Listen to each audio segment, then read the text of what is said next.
tá bom? Que Deus nos abençoe. Eu gostaria de chamar o Wellington aqui, ele vai trazer a palavra, e após a palavra, as crianças estarão trazendo uma homenagem para Jonas, que veio hoje aqui, né? Para mim também, que eu também sou papai e vovô, tá bom?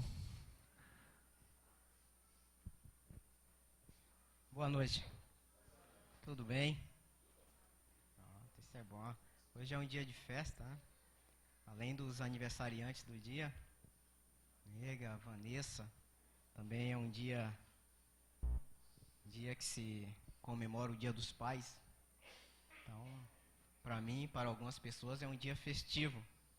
Apesar de eu ser uma pessoa não muito adepta a dias, só que eu venho observando uma coisa, que por não ser adepto a dias, não dar assim tanta importância a dias e alguma coisa, mas eu vejo o significado dos dias. Eles terminam tendo um papel fundamental em algumas questões, né? A gente, não estou adepto aos dias dos namorados, e dias dos namorados é todos os dias. Mas tem coisas que, quer queira ou não, parece que nos despertam no dia, e a gente só faz especificamente, a gente faz alguma coisa a mais, assim no dia dos namorados. Dia dos pais, dia dos pais é todos os dias, mas nas nossas demandas, nas correrias, a gente percebe que quando chega realmente o dia dos pais, alguma coisa acontece para marcar a história naquele ano, naquele dia específico, ali no que se comemora o Dia dos Pais, né? Hoje eu acordei, eu acredito que assim como muitos dos pais aqui, acordou com mensagem no celular, no WhatsApp, no Facebook, né? Com abraços, com beijos. Hoje foi um dia assim, dessa forma. Então, o fato de não é a mesma coisa da segunda-feira que levantamos e que levamos os filhos para o colégio, não é a mesma coisa do domingo que levantamos e tomamos café e conversamos alguma coisa, mas hoje tem um brilho a mais. E isto eu tenho, aprendido pouco a pouco, porque é difícil já com meus quase 50 anos aprender algumas coisas. Então venho aprendendo pouco a pouco algumas coisas dela, valorizar inclusive os dias por causa das pessoas. Então isso é muito bom. Então, hoje, dando continuidade ao dia, às mensagens, aos abraços, eu tive um momentozinho, um pit stop com as minhas filhas, onde ali nós sentamos um pouco, conversamos um pouco, discutindo assuntos entre nós, né? E aí a gente começa a entender aquilo que todo pai aqui entende, que ser pai é algo gratificante, né? É algo bom. Ser pai também é algo relaxante, né? Acontece cada coisa engraçada com a gente, pai. Não sei se acontece com você o que acontece comigo. Ser pai é algo assim tão bom, divertido e distraído, que às vezes a gente tem a oportunidade de dar pum e sorrir pro outro. Não sei se isso acontece só comigo, mas não sei se acontece com você, do seu filho, sua filha, cair na gargalhada com você e você na gargalhada com ele. Isso é alguns privilégios, assim, de não ter ninguém zangado com coisas que, porventura, nós iríamos ficar zangado com a outra pessoa, né? Podemos fazer isso. Ser pai também é estressante, às vezes. Somos forçados a dizer não 150 vezes sobre o mesmo assunto. Então, às vezes, ser pai, às vezes, nos deixa um pouquinho estressado também. Nos faz estressante. Ser pai também nos deixa algo preocupante. Às vezes, principalmente quando se é pai de filhas, de moças. Então é algo que torna muito mais preocupante ainda do que ser pai de menino, né? A gente fica com algumas preocupações a mais. Hoje eu estava pensando e eu nunca vi amigos meus, pais de meninos, de alguma forma ele fazer brincadeira, o pai de meninas, melhor dizendo, de alguma forma ele fazer alguma brincadeira do tipo, quando a menina dele está crescendo, ele olhar um rapaz assim, bonito, e fazer a brincadeira com os pais, dizendo aqui a minha menina. E pá. Geralmente você vê pais de meninas fazer esse tipo de coisa. Então é muito preocupante pai de meninas. Às vezes eu tenho assim, acontece algumas coisas que eu fico olhando, observando e dou aquela regalada de olho, porque as meninas já estão, uma com 15, outra com 16, a mais velha está aqui hoje também, mas já está casada, então eu já não tenho mais aquela regalada de olhos, mas nas outras, às vezes vou chegando na escola para pegar, e tem lá um rapaz cheio de boa intenção, querendo fazer, eu já chego assim, dizendo, tá com vontade de perguntar, tá fazendo o que aí? Não sei, o filha moça, geralmente a gente tem esses pensamentos assim, camarada bem intencionado, e parece que a gente não quer abrir mão, que essas meninas um dia elas saiam de casa. Parece que a gente quer, né, principalmente o pai, o homem, se ele pudesse, eu acho que não permitiria. Eu acho que a gente fica contando assim nos dedos para que nunca aconteça o dia de alguém falar assim, eu estou gostando da sua filha. Eu acho que o coração, o meu, realmente ele dá algumas pulsadas, né? Eu estou gostando, eu queria conversar a respeito aí, se eu pudesse ir adiando algumas coisas, eu adiaria aí até a volta de Jesus, e essas coisas não aconteceriam. E eu fico imaginando também, quando se trata de um pastor, aquele que é o orientador, eu fico imaginando quando vai chegando o período do casamento e que o pastor tem que dar conselhos para o seu genro. E dentro desses conselhos, hoje eu falei, meu Deus do céu, que situação. Dar conselhos sobre a noite de núpcias. Eu acho melhor escolher outro para dar esse conselho, porque se a gente for dar esse conselho, o mínimo que pode acontecer é matar o cara. Porque a coisa é bem complicada. A proteção que você cria em volta dessa situação de ser pai de moça, ser pai de menina, a criação, o que dá no nosso sentimento é que aquilo ali ninguém pode tocar. Só a gente pode tocar. Mas isso não é a verdade. Isso é só como eu e talvez alguns aqui pensam assim. Na verdade é que um dia elas vão sair de casa. E vão construir a vida delas aí. E a gente já tem que estar se preparando. Quem é pai de meninas de 15, 16 anos adiante, já deve estar se preparando e preparando-a também para que esse dia possa acontecer debaixo da graça de Deus. Eu quero ler um texto nessa noite que está escrito em Hebreus capítulo 12. E depois nós vamos voltar a Bíblia para o Velho Testamento, segundo livro de Samuel, capítulo 18. E nós vamos ler Hebreus capítulo 12 primeiro.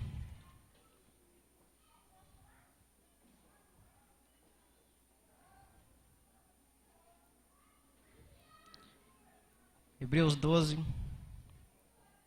A partir do verso 4, eu anotei 5, mas vamos ler a partir do verso 4 até o verso 8. Hoje teria uma surpresa aqui no nosso palco, mas ainda não foi hoje. O dia da Aninha se alegrar. Mais um pouquinho, mas essa surpresa vai chegar. Essa foi uma revelação espiritual. Assim mesmo. Hebreus capítulo 12, a partir do verso 4, diz assim. Ainda não resististes até o sangue, combatendo contra o pecado.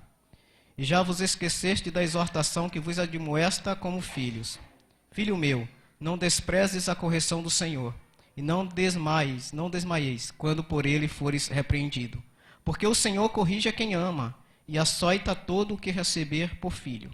É para a disciplina que suportais a correção.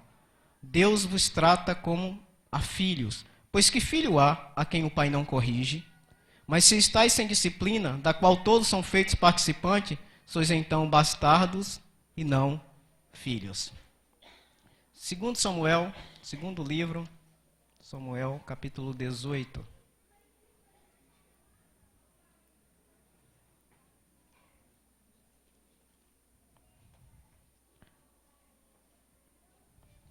Apenas o verso 33.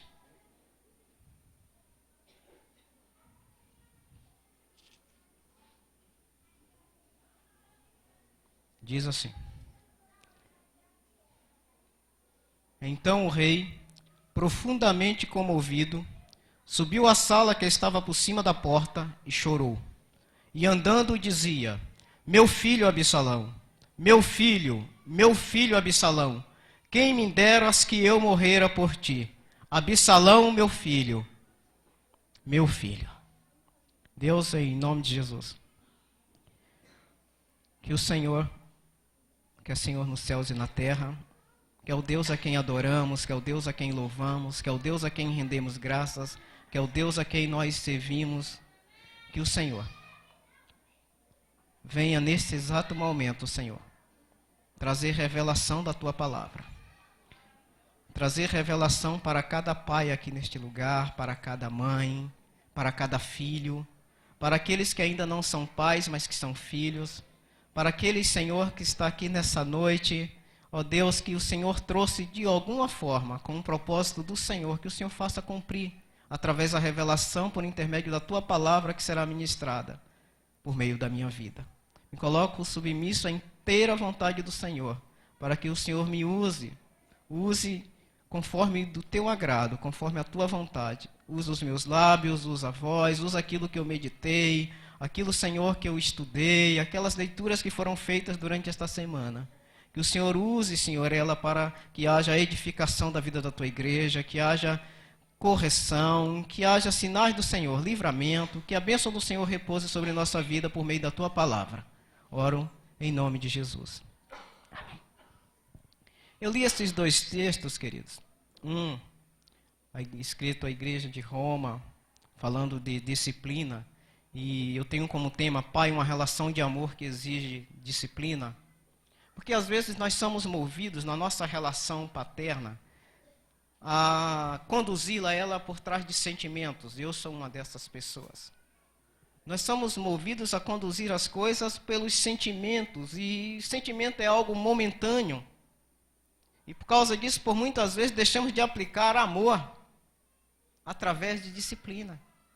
Deixamos de fazer algumas correções necessárias, porque nós entendemos que o não corrigir, que o não exortar, que o não chamar para conversar, é uma prova, é porque eu amo. Então a gente deixa a coisa acontecendo de todas as formas, perdendo o controle dentro de casa, as coisas acontecendo dentro da nossa casa, debaixo dos nossos olhos, mas nós amamos, nós estamos completamente amando aquela criança, amando aquela pessoa, amando aquele filho, e as coisas vão acontecendo e nós vamos sem disciplinar, porque disciplina dói, e a Bíblia diz que dói, que no momento não é agradável, no momento não é uma coisa boa, mas ela produz coisas boas, depois a gente entende. Mas a gente vai assim levando a vida, talvez a gente traga isso, venhamos trazendo isso da nossa vida, da criação com os nossos pais. Eu, por exemplo, eu nunca tomei um beliscão do meu pai.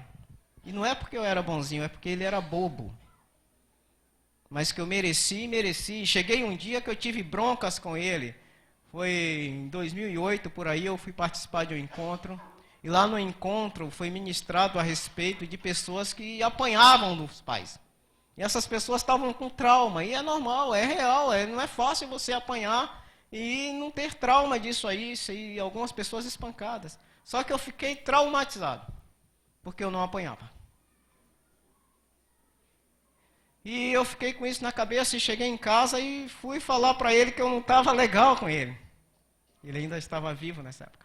E eu fui falar com ele, por que você não está? Eu disse, porque eu fiz isso, eu fiz muita coisa errada. Muita. O Senhor nunca me deu um beliscão. E as coisas poderiam estar diferentes na minha vida e não está porque o Senhor não me bateu. E a gente ficou em paz, mas eu tive a necessidade de tratar dessa situação com ele dessa forma. Ele nunca me chamou a atenção. E olha que foram coisas horríveis. Nunca chegou assim e disse, não, sempre estava bom, ninguém podia tocar na minha vida. Essas coisas iam acontecendo e isso não causou bem para a minha vida. Isso não me trouxe uma condução para um bom pai, para um pai que pudesse disciplinar os seus filhos, porque eu virei também o pai banana. Eu virei aquele que não pode bater, não pode reclamar, mas vocês que são pais, vocês sabem, elas sabem como nos enganar, conhecem nosso ponto fraco. Então, antes de bater o pé no chão e dizer, vou dar uma chinelada, já estão chorando, você chora junto. O pai banana faz assim. Então, você não aplica aquilo que é necessário aplicar para que aquele filho, aquela filha, de alguma forma desenvolva maturidade no relacionamento, maturidade nas coisas e tenha tempo de corrigir algumas coisas na vida. Aí vamos empurrando. E aí eu vejo aqui o texto do rei Davi, esse texto de 2 Samuel, quando o seu filho, o Absalão, a notícia vem que o menino foi morto. Em uma guerra, o menino é morto, e o rei se desespera. A expressão do rei aqui é uma expressão de muita dor, uma expressão de muito sofrimento.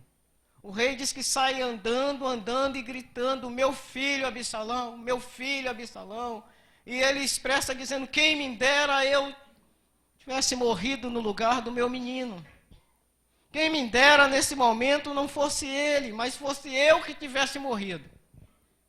E aí, analisando o texto, a gente faz algumas perguntas. O rei está chorando. O rei grita, o rei entristece com a notícia. Mas por que chorou o rei? Olhando os capítulos anteriores, o rei já tinha perdido um filho. Não foi na guerra, mas foi ainda criança. O rei teve alguns momentos de aflições quando o menino estava doente. E quando ele recebe a notícia que o menino morreu, o rei sacode a poeira, diz que está tudo bem, vou tocar minha vida, chama a Batseba, traz para dentro de casa, e acabou a história. O rei não teve esse conflito de dor, mas já tinha uma experiência de perda. Então, qual será o motivo real de todo esse choro, de todo esse desespero, de todos esses gritos do rei Davi? Também, como se comportou o rei Davi na posição de pai dentro desta casa, desta família? Qual era o comportamento dele? Quais os comportamentos dos filhos do rei e do menino Absalão dentro da casa? Quais eram os comportamentos dessa gurizada dentro dessa casa e como se procedia o rei a respeito dos seus filhos? Então, nós veremos um pouco sobre Davi, sobre a sua casa e colocando um destaque maior para Absalão. De imediato eu percebo que o rei tinha uma expectativa futura sobre o seu garoto. Porque quando ele escolhe o nome, não é como nós às vezes escolhemos nome para os nossos filhos, nós buscamos um nome que é chamativo, que é bonito, mas que às vezes não sabemos nem o sentido do nome que estamos colocando, não buscamos mais com tal detalhe qual nome vou colocar na minha criança. Mas nesse caso aqui, o rei escolhia os nomes dos seus filhos com um propósito, dando significado. Então, quando ele coloca o nome no Absalão, que significa o pai da paz, dentro de onde ele está, em Israel, onde ele está em lugar de guerra, ele tem uma expectativa futura para aquele menino. Ele espera que aquele menino venha trazer no meio de guerra, no meio de confusão, seja o homem de paz, seja o pai da paz, seja o príncipe da paz. Ele coloca esse nome nele com um propósito. Ele tem uma expectativa futura sobre aquele garoto. Em nenhum momento ele esperava que aquele garoto pudesse ameaçar o seu reino. Em nenhum momento ele esperava que aquele menino viesse a trazer danos terríveis para a vida dele, para o reinado dele, dentro da casa dele, para o exército dele. Em nenhum momento ele disse isso. Ele simplesmente colocou um nome, como eu e você às vezes o fazemos. Buscamos um nome bonito, até buscamos com significado, mas colocar um nome não é suficiente.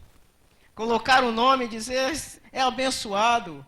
Colocar o nome Wellington e dizer que significa prosperidade, não ensinar a ele como conduzir a vida para que seja próspero, não vai adiantar nada, fica só o nome, não fica a história. Colocar o nome não tem muito significado se não tiver uma condução da casa pelo pai. E Davi não conduziu sua casa. Davi não orientou seus filhos. E desastres aconteceram na casa daquele homem. Se a gente voltar, 2 Samuel capítulo 13... onde começa uma história não muito boa. 2 Samuel capítulo 13 acontece desastres dentro de casa. Dentro de casa acontecem desastres, coisas que imaginamos que só acontecem na casa do vizinho, coisas que imaginamos que só acontecem em outros países, e às vezes está acontecendo dentro da nossa casa. E Davi era um homem que conhecia Deus. Davi era um homem que fazia orações. No entanto, Davi era um homem que não conduzia os seus filhos. Uma das coisas que acontece é no verso 1 e 2 do capítulo 13, que Aminon, o filho do rei, ele se encanta pela irmã irmã por parte de pai, e planeja possuí-la. Se encanta pela Tamar. E aí ele planeja possuir Tamar. Tamar era muito bonita, a Bíblia diz que era formosa, bonita. E ele se encanta por ela e planeja possuí-la, e planeja ter relações com Tamar. De imediato ele consegue um amiguinho, um primo chegado, que irá ajudar neste plano. De imediato, dentro da casa de Davi, está sendo maquinado um plano, está sendo arquitetado um plano satânico dentro da casa dele, com envolvimento com a própria família. Você vê que aí no versículo 3 e 5 do capítulo 13, diz assim: ora, Aminon tinha um amigo, cujo nome era Jonadab, filho de Simeia, irmão de Davi. Era Jonadab, homem muito sagaz. Este lhe perguntou: por que tu, filho do rei, cada manhã estás tão abatido? Não me dirás por quê? Disse-lhe Aminon: amo a Tamar, irmã de Absalão, meu irmão. Disse-lhe Jonadab: deita-te na tua cama e finge-te doente. Quando teu pai te vier visitar, dize-lhe: peço-te que a minha irmã Tamar venha e me dê de comer pão preparando a comida diante dos meus olhos, para que eu veja, coma da sua mão. As coisas começam a ser maquinadas dentro de casa. Um primo, um parente próximo. Com quem é que nossos meninos estão andando? Com quem é que nossas meninas estão andando? Quem são os conselheiros dos nossos filhos? Davi não se preocupou com nada disso. Davi deixou a casa dele correndo solta, não se preocupou com nada disso. O rei não desconfia de nada. E nós, como os pais, devemos estarmos desconfiados. As coisas estão acontecendo aí, mundo afora, e às vezes está dentro da nossa casa, e nós estamos totalmente, não, porque eu confio, porque o Senhor guardou a casa, porque isso, porque aquilo. Gente, Deus vai guardar a casa dentro daquilo que você está fazendo. Não feche os olhos para a realidade. Não crie ilusões sobre vidas, principalmente quem é pai de adolescente. Não crie ilusões a respeito do seu filho ou da sua filha. Eles estão numa idade que simplesmente fingem, simplesmente inventam coisas, né? O pastor estava aqui trazendo uma palavra para eles aqui na semana, chamando para a obediência. Da própria natureza, eles estão impulsionados a desobedecer. Faz isso. Não faço. Faço, mas não faço agora. Estão impulsionados a isso. Não crie ilusões a respeito dos seus filhos. E o rei, ele não desconfia de nada. E ele ordena que a moça vá servir a Aminon. Só que no versículo 14 desse texto, a moça é estuprada dentro da casa pelo meio-irmão. Coisa trágica acontece. E o Aminon, que diz aqui para o Jonadab que ele amava a Tamar, depois que acontece aquilo que ele queria, ele a rejeita ela. Aquilo que aparentemente para ele era um amor, era só uma paixão sexual. Ele a rejeita a menina. A moça fica exposta como alguém que fez uma proposta indecente para Aminon. E desta forma ela é rejeitada. Não tinha nenhuma prova. O plano foi bem arquitetado dentro de casa. Ele mandou os servos, mandou todo mundo sair da casa. Todo mundo saiu. Quando todo mundo saiu, ficou ele e a moça só. E ele fez o que ele quis fazer e planejou o que ele quis planejar. E depois disse que ele rejeitou. Ele não quis mais nem vê-la. E mandou que ela se retirasse. Expulsou como alguém que merecia tomar uma surra. E a menina sai de dentro da casa. E é acolhida por Absalão. Seu irmão acolhe. Pega a Tamar. Leva para sua casa. Essa menina fica lá cerca de 2 anos. E o rei não faz nada. Davi parece que estava muito ocupado. Nenhuma conversa, nenhum conselho. Simplesmente ele se omite dos fatos. As coisas estão lá dentro de casa sendo minadas. Uma história como essa que não ficou oculta. Essa história foi divulgada, as pessoas ficaram sabendo. A menina saiu de casa, a menina foi rejeitada. E o rei Davi não chama Aminon para conversar. O rei Davi não chama nem sequer a moça para ter uma conversa com ela, para dar um consolo, para dar um apoio. Nada. Simplesmente ele se cala. Simplesmente ele não abre a boca. A impressão que tem é que o rei não queria um escândalo. Por quê? Porque o Aminon, como sendo primogênito, ele seria o seu sucessor. E com uma atitude como essa, jamais ele poderia encontrar dificuldades para ser o sucessor do rei. Uma outra razão, também eu penso que a culpa tirou o poder de autoridade de Davi na sua casa como pai. Ele tinha praticado o adultério. E por causa do adultério, são impressões, não tem nada a ver que eu achei aqui no texto, nenhuma explicação lógica disso, são impressões que eu tiro. Eu penso que o adultério, de alguma forma, colocou freio nas mãos de Davi, impedindo ele de exercer a autoridade que assim ele já o tinha como pai dentro de casa. Um engano da parte dele, mas um engano fácil de se conviver, do ser humano ter isso. Eu vivi com esse conflito de algumas coisas que começaram a acontecer na vida das minhas filhas, até uma doença, até uma gripe. Eu pensava comigo que a culpa era o meu pecado. Eu pensava comigo que tudo estava acontecendo por causa do meu erro. E tinha dificuldade quando as coisas estavam acontecendo no meu nariz, debaixo dos meus olhos, em exortar, em chamar a atenção. Porque na minha mente vinha aquela voz do outro lado: quem é você? Qual é a sua história? Com que autoridade você me reclama de tal coisa? E eu ficava só vendo as coisas acontecerem. Foi um processo na minha vida. Não foi um processo fácil, foi um processo que doeu muito, mas foi um processo. Hoje eu digo que um processo de liberdade. Hoje eu posso dizer, na presença das minhas filhas, foi um processo de liberdade. Nós já conversamos sobre diversos assuntos. Não tem nada da minha vida escondido diante delas. As minhas filhas, elas querem me colocar. Às vezes eu fico olhando as mensagens que elas colocam no Facebook, as cartas que escrevem para mim, eu falo, elas não estão falando de mim. Elas têm uma visão que, hoje mesmo eu falei, não tenho nada a ver com isso. Eu não sou nada disso. E quando um dia eu fui conversar com elas de coisas que eu pratiquei, elas disseram assim, principalmente a mais velha que está aqui. A outra não tinha nem entendimento para saber as coisas que eu estava falando. O senhor está falando, mas eu não acredito que o senhor fez. E eu falava, eu fiz. Você pode não acreditar, mas eu fiz assim. Foi isso e isso que aconteceu. Mas sempre conversando, sempre falando. Então, após 2 anos, o menino Absalão está com a menina na sua casa, está tratando da menina, está conversando da menina. O rei não se manifesta a hora nenhuma. E após 2 anos, o ódio dentro de Absalão é colocado em prática. Ele está com ódio do Aminon. Ele quer que o pai tome uma atitude. Às vezes isso acontece para quem tem mais de um filho dentro de casa. Um faz tal coisa, um às vezes apanha mais do que o outro. Um às vezes o pai reclama mais do que o outro. Um às vezes é o privilegiado e o outro está dali de lado. O senhor não faz nada com a fulana, o senhor não faz nada com o fulano. Às vezes esse clima é criado dentro de casa. Há tipo como se tivesse uma acepção.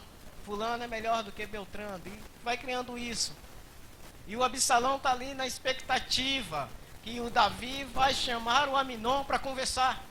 Que aquela situação tem que cessar ali. Mas quem disse que ele chama? Após passaram 2 anos, nada acontece. É interessante, queridos, você saber que coisas não resolvidas, deixadas para lá, um dia vem à tona. Principalmente quando o aspecto é relacionamento. O marido feriu a esposa. E a esposa fica na dela, em pá, ferida, chorando. E aquele assunto, não, é melhor deixar para lá. Talvez não seja o momento certo de conversar, mas deixar para lá, não. Talvez não seja no momento da ira, da fúria, aquilo, mas deixar para lá, não. Vai ter um momento de você falar, aquilo que aconteceu não deveria ter acontecido. Eu fiquei chateado ou chateada, eu fiquei zangado. Se tratando de pais e filhos, olha filho, aquilo que aconteceu, olha meu pai, aquilo que aconteceu, o senhor me xingou, o senhor fez isso e eu quero tratar com você. Nunca deixe para lá. Se deixar para lá, um dia vem à tona. Não existe deixar para lá. Perdoar não é deixar para lá. Sabe por quê? Porque a gente não deixa para lá. Não deixa. Todos que falam, deixa para lá, na primeira oportunidade, tira. E diz aqui, ó. Foi isso que aconteceu. Nunca deixe para lá. Procure cuidar. Então é como se a situação durante todo o período, isso aí vai acontecendo. Aí o que é que acontece, queridos? Esse ódio aumenta. Absalão manda matar Aminon. E a coisa acontece assim. Aminon é morto. Absalão, eu não vou estar lendo o texto, mas eu estou transcorrendo do capítulo 13 até o capítulo 18, para a gente ganhar tempo. Aí Absalão foge para a casa do avô materno. Fica por 3 anos por lá. Fugiu. Matou o irmão, já aconteceu lá. O que tinha de acontecer, o estupro já aconteceu. Agora o filho de Davi mata o irmão, o filho de Davi é assassinado. Mata. E Absalão foge, vai para a casa do avô, fica lá durante 3 anos. Durante todo este período, nenhuma atitude é tomada por parte de Davi. Nenhuma mensagem pelo WhatsApp. Nenhum e-mail. Nenhum mandar um amigo ir lá conversar. Nada é feito. 3 anos se passaram. Depois que se passaram 3 anos, Davi manda chamar, está descrito no capítulo 14, manda chamar Absalão. Manda vir para Jerusalém. Manda vir para Israel. Só que nesse caso, Absalão vem, mas não vem especificamente para dentro da casa. Ele fica a cerca de 2 quilômetros de distância lá do pai. E passa mais 2 anos por lá. E o rei não aparece. E o rei não chama para conversar. E o rei não fala, vamos dar uma conversada sobre aquele assunto e como é que está a sua vida? O rei continua, eu acredito que cheio de obrigações, cheio de coisas a fazer. Mas o menino está perto, o menino está ali. Só que o jovem Absalão toma a decisão que era a decisão que o pai deveria tomar. Chama Joabe e diz, fala com ele que eu quero conversar com ele. Manda chamar o papai. Eu quero ter uma conversa com ele. E aí no capítulo 14, o verso 31 ao 32, eu queria que você abrisse sua Bíblia. De 2 Samuel.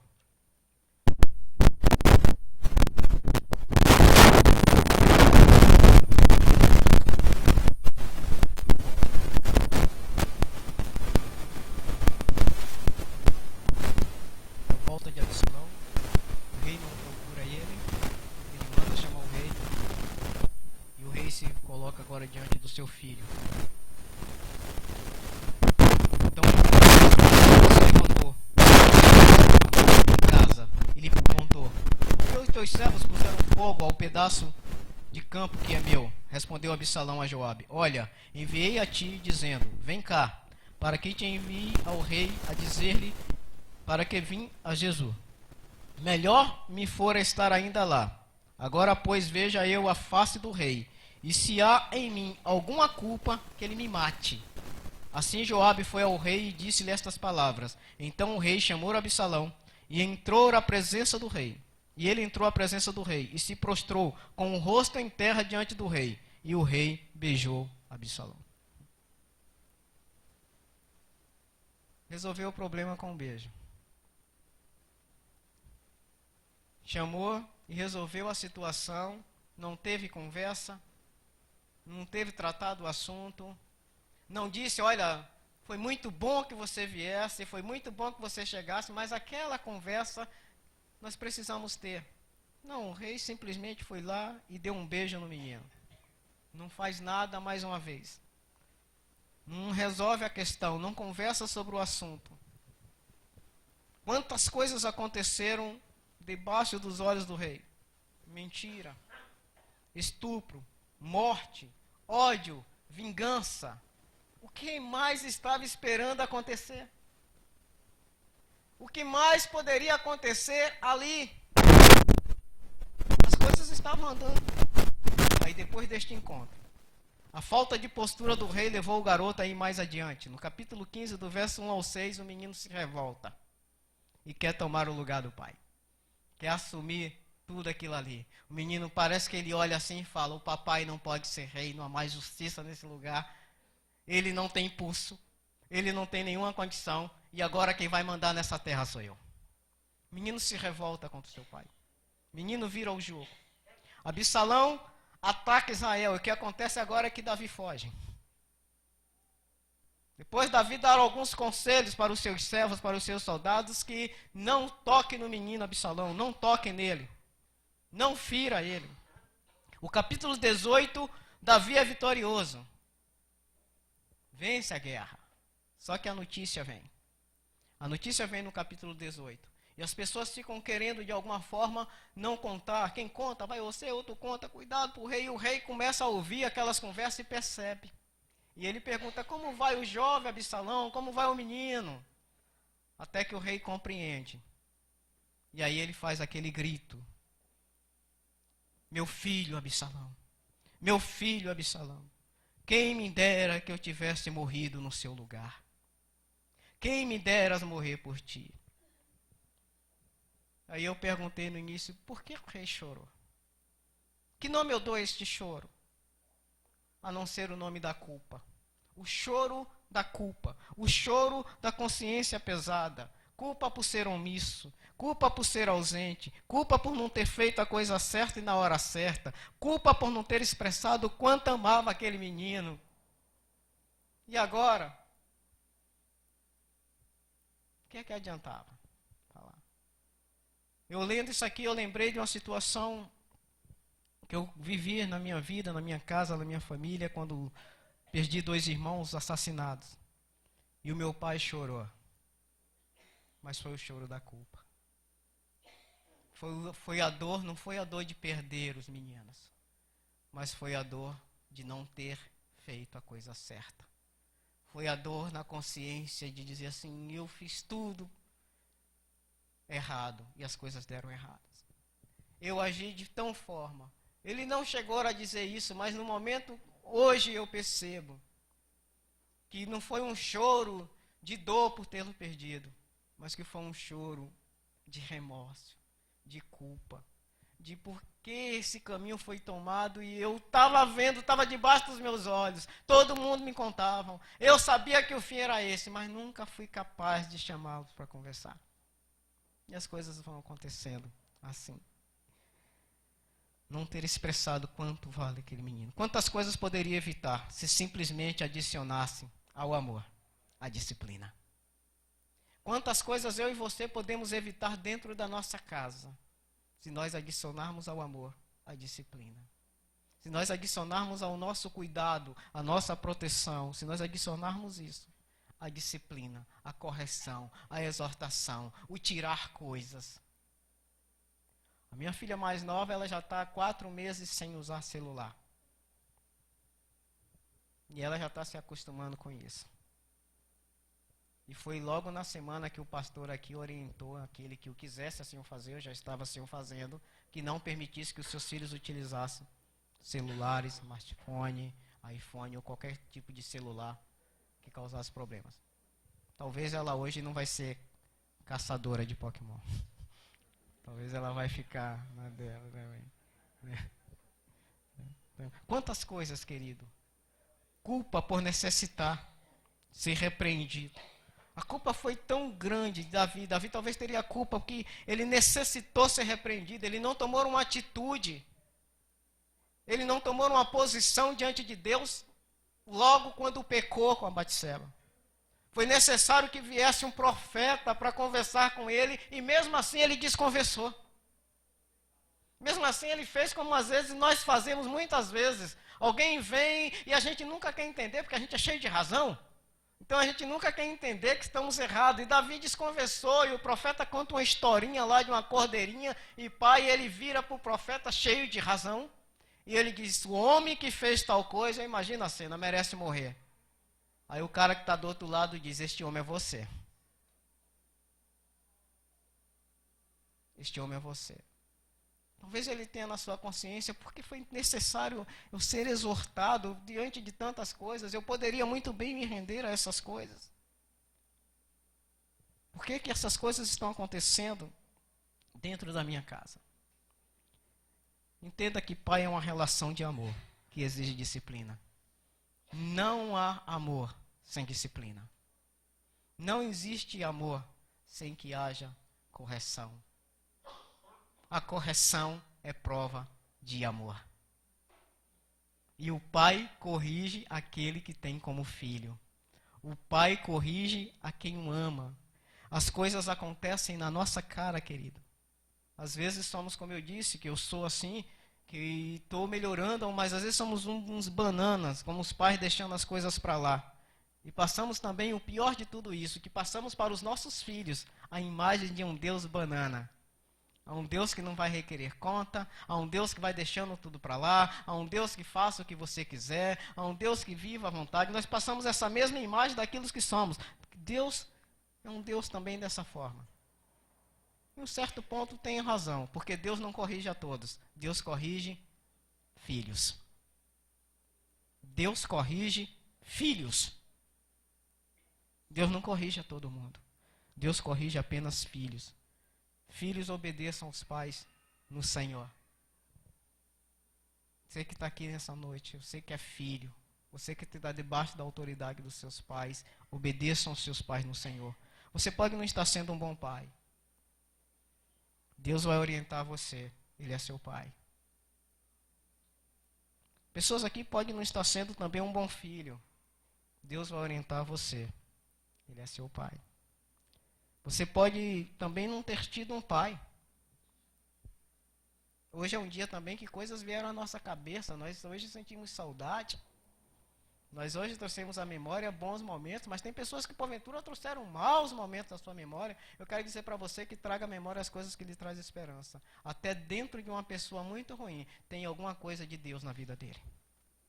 Tenha certeza disso. Dentro da pior relação que você possa ter vivido com seus pais, teve alguma coisa de Deus nessa relação. Teve algo bom nessa relação. Você pode não estar sendo, não ter tido um pai. Você pode sentir-se culpado. Você pode fazer uma reflexão e sentir-se culpado, assim como eu senti anos atrás. Nenhuma condenação há para aqueles que estão em Cristo Jesus. Nenhuma. Nada há para aqueles que estão em Cristo Jesus. O veredito foi dado, a sentença foi dada. Liberdade em Cristo Jesus. Nenhuma condenação há. As coisas antigas já passaram, eis que tudo se fez novo. E tudo isso provém de Deus que nos reconciliou consigo mesmo por intermédio de Jesus Cristo. Então passa a régua nisso hoje, apaga tudo. A partir de hoje é vida nova, é história nova com Deus através de Jesus. Talvez as pessoas estejam isso. Talvez você pode estar ferido ou feriu na relação com o pai. Talvez você esteja trazendo à memória aqui feridas, palavras ditas, palavras ouvidas. Deus cura você. Só Deus tem o poder de ir no lugar onde nós não podemos ir. Só Deus tem o poder de tocar no lugar onde nós não podemos tocar. Onde é inclusive intocável. Dói tanto que não se pode tocar. Mas Deus toca para curar. Só Deus pode ir. Não te conto metade das feridas que a vida de relacionamento, família, trouxe na minha vida. Mas não conto metade delas porque não edificam. Não vale a pena contar. Mas eu sei que muitas delas, o bálsamo santo já passou e eu sou totalmente livre para inclusive contar e falar abertamente. Porque Deus é um Deus que cura as nossas feridas. Não há ferida, mas há cura. Então, se você está assim nessa noite, se esse é a sua história, mas eu não tenho ferida, mas eu estou num bom relacionamento, que bom, o meu relacionamento com meus filhos, isso é muito bom, mas fique esperto, as coisas acontecem dentro da nossa casa, as coisas não acontecem longe, acontecem dentro do nosso lar. Ah, mas eu ainda nem pai sou, mas vai ser um dia, em nome de Jesus. Ah, mas meu pai já morreu, mas ficou a história precisa ser mexida. Ficou a história, e essa história precisa ser mexida. Davi foi um grande rei, mas infelizmente não foi um grande pai de família, não foi um exemplo para a família. A história foi triste, Davi sofreu com isso, Israel sofreu com isso, mas Deus restaurou o coração de Davi. Deus restaurou o meu coração. Deus restaurou o coração de muitas pessoas aqui nessa noite. Precisamos estarmos espertos. Como pais aqui. Como filhos também. Que exige disciplina na relação paterna. Exige disciplina, exige correção. Outro dia eu vi no YouTube acho que foi YouTube, alguma coisa assim, a mãe postando e achando graça daquilo. Uma criança de 2 anos por aí, ou 3 anos, essa criança batia no rosto dela, e batia e puxava pelo cabelo, não sei se alguém chegou a ver isso aqui, e ela achava engraçado, dava risada daquilo. Ela está formando um animalzinho para bater na esposa, bater nos filhos, para bater em todo mundo, porque aquela coisa vai criando. Você vê que filhos que são criados com os pais que batem, que gritam, sabe onde é que eles descontam? No irmão mais novo. No irmão mais novo. Puxa o cabelo do irmão mais novo. Filhos que presenciam cenas de violência dentro de casa, eles começam a violência entre si, dentro de casa. Qualquer coisa é bateu, levou. E Deus nos chamou, querido. Chamou a mim e a você. Ser pai é um dom de Deus, é graça, é bondade do Senhor. Deus chamou a mim e a você para, como filhos de Deus, estarmos aptos, estarmos abertos a sermos corrigidos. Ai de mim, se Deus não tivesse colocado pessoas para fazer algumas correções na minha vida, de caráter, correções de várias atitudes erradas. Ai de mim, se alguém não tivesse colocado o freio nesse pequeno homem. Há muito já teria eu perecido. E quantas correções eu recebi com ódio de quem estava me dando? Foram muitas. Quantas eu quis esperar uma oportunidade para poder me vingar? Foram muitas. Mas o que ela proporcionou foi cura na minha vida. O que ela proporcionou foi restauração no meu coração. É o que ela vai proporcionar na nossa vida e na vida dos nossos filhos. Hoje talvez eles não entendam, hoje talvez eles vão fazer biquinho, mas que façam biquinho hoje com a gente. Que façam biquinho hoje dentro da nossa casa. Mas que mais na frente eles nos agradeçam. Como hoje eu tenho a graça de Deus, de ouvir a minha filha falar: quão bom foi o que o Senhor falou para mim. A minha filha brincava, ela deu um testemunho, e ela estava sentada na igreja e tinha os princípios dela, a cabeça dela, e aí eu falava: não é assim, Deus não vai agir com... Não, porque é isso, Deus não está preocupado com esse bocado de coisa que você perdeu. Deus quer trabalhar na sua vida, Deus quer trabalhar no seu coração. Ah, eu não quero nem conversar com o Senhor. Pois toda vez que você vier conversar comigo, você vai conversar isso. E hoje ela está aí de testemunha, ela agradece a Deus, porque eu sempre falei assim. É assim que Deus faz. Se você não gosta do que eu falo, você não conversa. Mas eu só vou conversar assim. E graças a Deus por causa dessas conversas, não é, Ariane? Graças a Deus por causa dessas conversas.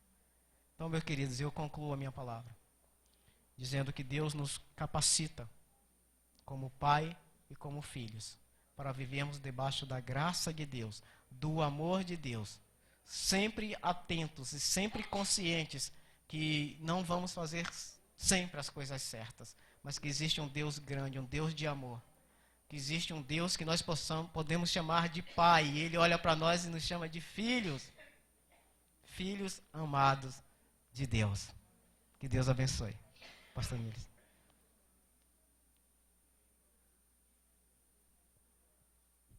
Aleluia, glória a Deus. Um pai falando com autoridade, glória a Deus. Eu queria chamar todos os pais aqui à frente. Todos os pais, eu nunca fiz isso, mas eu gostaria de